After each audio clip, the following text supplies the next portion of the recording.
Hey everybody, Livingston here. Today we're watching episode 34 of the Twilight Zone, The After Hours. Came out June 9th, 1960, and it's another episode I haven't watched, and it seems to be the case for the majority of Season 1. I haven't watched a lot of these episodes, and I hope that's the case going forward to our journey to episode 156. And if you haven't yet, please like, share, and subscribe to continue on this journey with us. And I plan on actually doing other things for this channel that actually go in line with the Twilight Zone. We're actually in the middle of doing the Twilight Zone movie, so look for that in the near future. Let me know, comment below if there are shows that I'm missing that you would like to see on this channel, as well as what do you think about Amazing Stories and reacting to that, as well as The Outer Limits. I'd love to know your thoughts. And let's just jump into the episode and see what we're getting into. The Twilight Zone.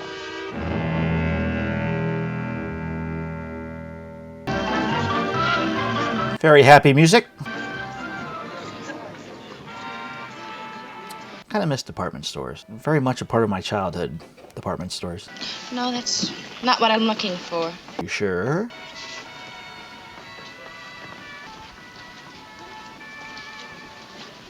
She's not sure what she wants. Going up, ma'am. No one else is going up? What in particular were you looking for?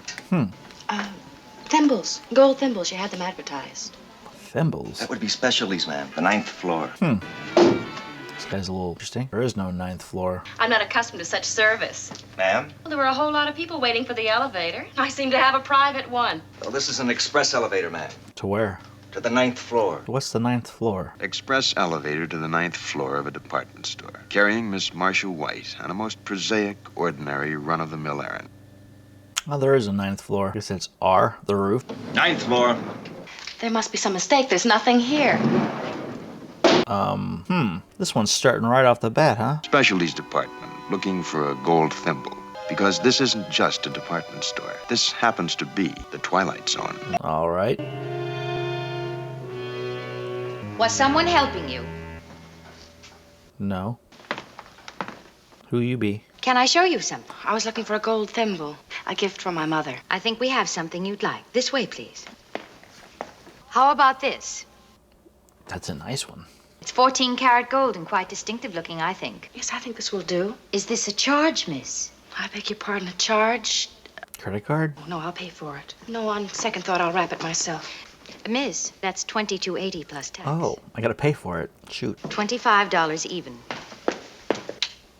Now, that's odd. What is Marcia? You called me Marcia. How did you know my name? I've probably seen you around the store. I've never seen you.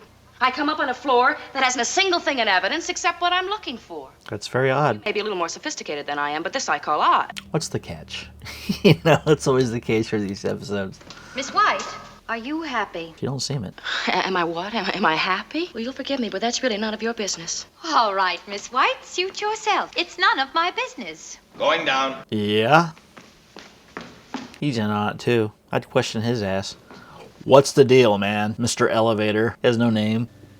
Well, did you find what you were looking for? Yes. Also, as a matter of fact, it was the only thing for sale on that floor. Entire floor devoted to the sale of a single gold thimble. I mean, you got what you wanted, or did you? This is scratched. Oh, man. I can't send this to my mother. Oh, it's a gift. Complaints, 3rd floor. It's scratched and it looks as if somebody stepped on it or something. Well, he is the elevator guy. 3rd floor. Complaints. Why would he be the one to, you know, have to ask or have some explanation as to why the thing's damaged? Mr. Sloan. He's the manager. And that if the item were damaged, well, we certainly would make it good, either by replacement or refund. All right. Well, the problem is that the customer claims that she didn't get the item in gifts. Well, you should have said I got it in gifts. She has some idiotic story about having purchased a gold thimble on the 9th floor. Does he know what he's talking about? I trust to inform the lady that this store has no 9th floor. I thought so. But she still insists that she was taken to the 9th floor and waited on by a rather odd woman. Yes. Well, she's waiting right outside, sir. This is our manager, Mr. Sloan. This thimble, it's dented and scratched. Why don't you take it back to the gift department and... Mr. Sloan, I purchased this in the gift department. I was taken up to the 9th floor. I think just to relieve the headache of everything, I would just say, you know what, 3rd floor? All right, cool, let's go to gifts. I was waited on by a very odd woman. I paid cash. Your receipt? There is none. I didn't get a receipt, but I paid cash. Well, there she is. There's the woman who waited on me, miss. Miss, I wonder if you'd... She's a mannequin? Oh. Okay.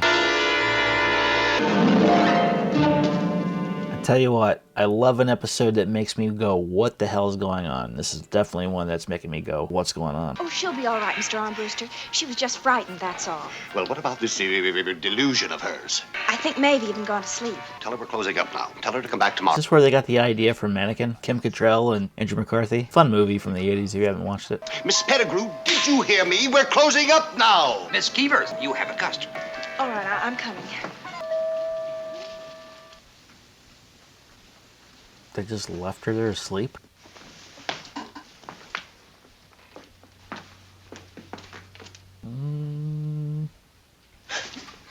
That's you. Very quiet. Quiet's always a good suspense builder, other than maybe putting like a high ramping note in the background.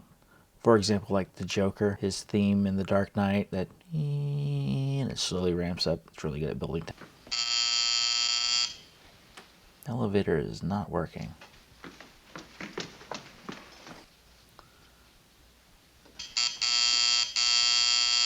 Should have left when you had the chance. That's a good bet. But it's locked. Somebody, I'm locked in here. Talking to nobody. Anyone? I need some help, please.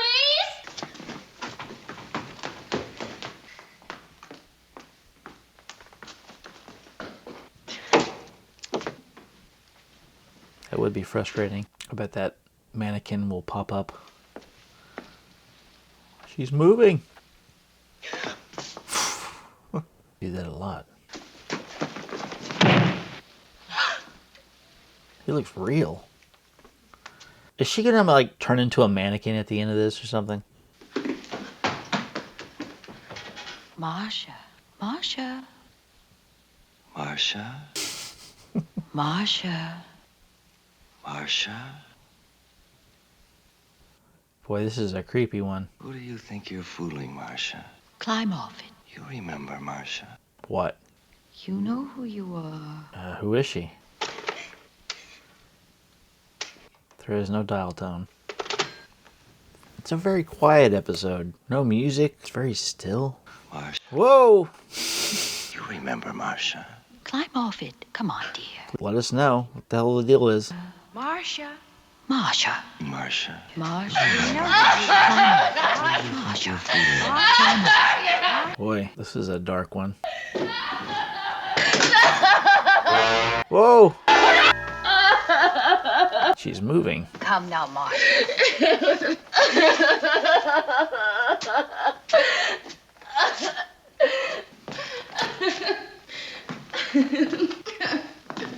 Huh.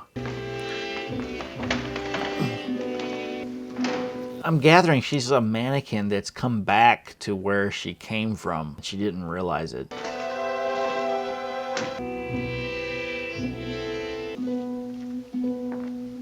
Think now. Concentrate. We'll help you concentrate. Remember now? Coming back to you?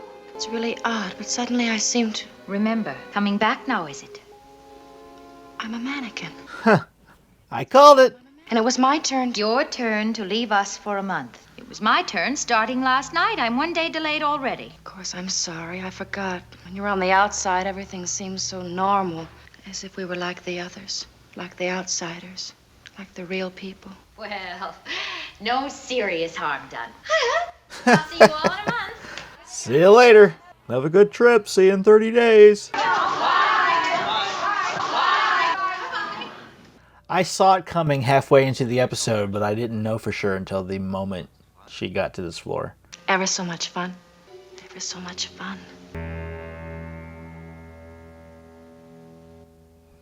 Back to being a mannequin. Here. Break it up. Back to your post, girls. It's 9 o'clock.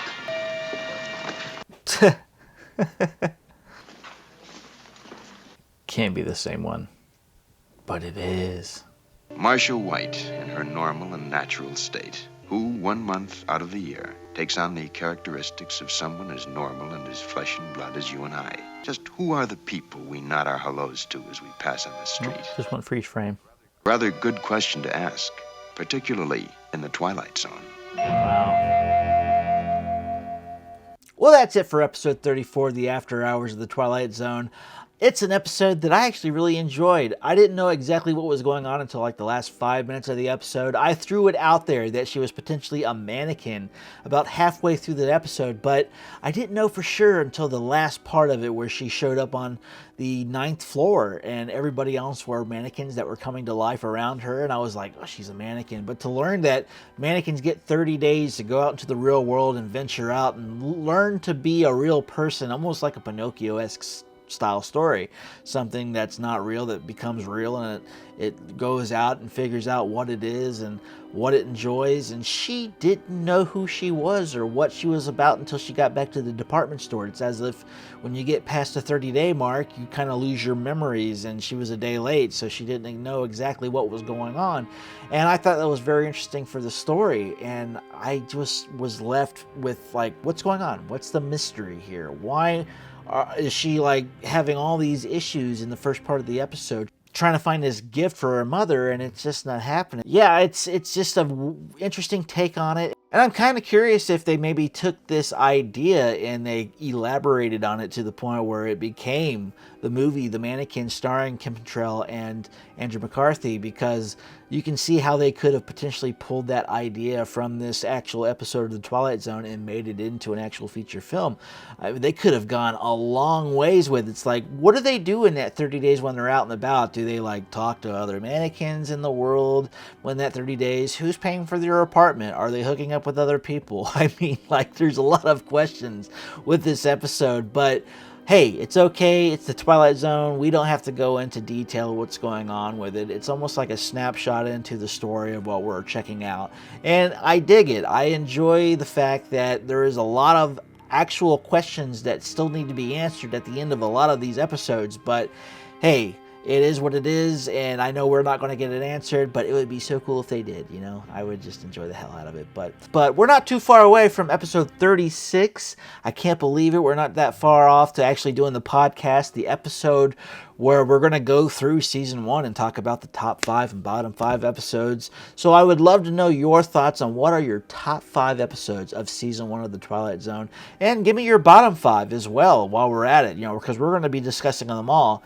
And I would like to go into detail about them when it comes to that episode at the end of the season. So let me know. I would love to know your thoughts. And while you're at it, don't forget to like, share, and subscribe on our adventures to 156. And it's still a long ways away. It's a long journey to get there. But let's dive into a little bit of a trivia when it comes to this episode and see what it took to get this episode off the ground. This is one of 4 episodes of The Twilight Zone that includes an eye, not a spiral, at the introduction. The other 3 are Mr. Vivus, which was the last episode we just watched, A World of His Own, 1960, and The Mighty Casey, which is also 1960. This episode actually reuses musical cues from Where Is Everybody? It's an episode that came out in 1959, earlier this season. This episode owes a lot to the story Even Penrose by sometime TZ contributor John Collier. Collier's tale appeared as a teleplay several years later on ABC, starring Anthony Perkins, who went on to play Psycho, Norman Bates. Despite the fact that Anne Francis mannequin at the very end is shown in an extreme close-up during the final shot and looks remarkably lifelike, right down to her realistic eyes, Miss Francis stated in the DVD commentary that it was a death mask fashioned of plaster which was made directly from her face and carefully painted to look like the actress standing there completely motionless. Wow, it's a death mask.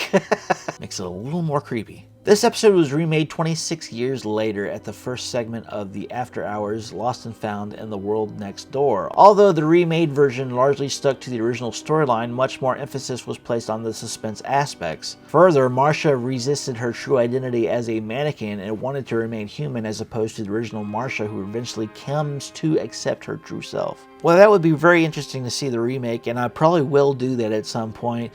possibly after I watch the 156 episodes and just keep on trekking through all the remakes, because I know they had a Twilight Zone that came out in the 80s, and they also had one that came out like in the 2000s, as well as a remake that was like in the 2010s. So we have lots of Twilight Zone going forward. But anyways, with all that being said, let me know, comment below what you think of this episode. And while you're at it, don't forget to like, share, and subscribe. Until next time, see you later.